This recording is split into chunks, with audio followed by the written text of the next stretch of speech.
जय श्री कृष्णा, जय माता दी दोस्तों। दिवाली के 2 दिन पहले धनतेरस का त्योहार मनाया जाता है और इसी के साथ इस दिन यम का दिया भी जलाया जाता है। ऐसे में आइए जानते हैं धनतेरस के दिन क्यों जलाते हैं यम का दिया, क्या है दीप जलाने की विधि, दिया जलाते समय मुख किस ओर होना चाहिए, दिया कैसा होना चाहिए और इसके महत्व के बारे में। कृष्ण पक्ष की त्रयोदशी वाले दिन धनतेरस मनाया जाता है। इस दिन भगवान धनवंतरी, भगवान कुबेर और माता लक्ष्मी का पूजन किया जाता है। धनतेरस के दिन यमदेव की भी पूजा की जाती है। घर के मुख्य द्वार पर रात को एक दीप जलाकर रखा जाता है और यमदेव से लंबी आयु की प्रार्थना की जाती है। ऐसी मान्यता है कि यम दीप जलाने से अकाल मृत्यु का डर नहीं रहता। आइए अब हम जानते हैं यम का दिया जलाने की विधि। धनतेरस के दिन यम के नाम से दीपदान की मान्यता है। इस दिन यमराज के लिए आटे का चौमुख दीपक बनाकर उसे घर के किसी भी बुजुर्ग द्वारा इसे जलाकर घर के बाहर रखा जाता है। इसे यम का दिया कहा जाता है। इसमें 4 बत्ती होनी चाहिए और रात के समय इस दीपक में सरसों का तेल डालकर 4 बातियां जलाई जाती हैं। इस दीपक का मुख दक्षिण दिशा की ओर होता है। दीपक जलाते समय दक्षिण दिशा की ओर मुख करके नीचे दिए गए मंत्र का जाप किया जाता है। आइए अब हम जानते हैं क्यों जलाया जाता है यम का दिया।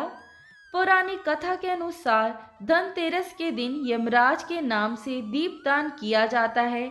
इस परंपरा के पीछे एक पौराणिक कथा जुड़ी है, जिसके अनुसार एक समय यमराज ने अपने दूतों से पूछा कि क्या कभी तुम्हें प्राणियों के प्राण लेते समय किसी पर दया भाव आया है। तब वह संकोच में आकर बोलते हैं, नहीं महाराज। यमराज ने उनसे फिर दोबारा यही सवाल पूछा तो उन्होंने संकोच छोड़ बताया कि एक बार एक ऐसी घटना घटी थी जिससे हमारा हृदय कांप उठा था। उसकी कथा आपको हम सुनाते हैं। एक बार हेम नामक राजा की पत्नी ने एक पुत्र को जन्म दिया तो ज्योतिषियों ने नक्षत्र गणना करके बताया कि जब इस बालक का विवाह होगा उसके 4 दिन बाद ही इसकी मृत्यु हो जाएगी। ऐसे में राजा ने उसे ऐसी जगह भेज दिया जहां किसी लड़की की परछाई भी उस पर ना पड़े।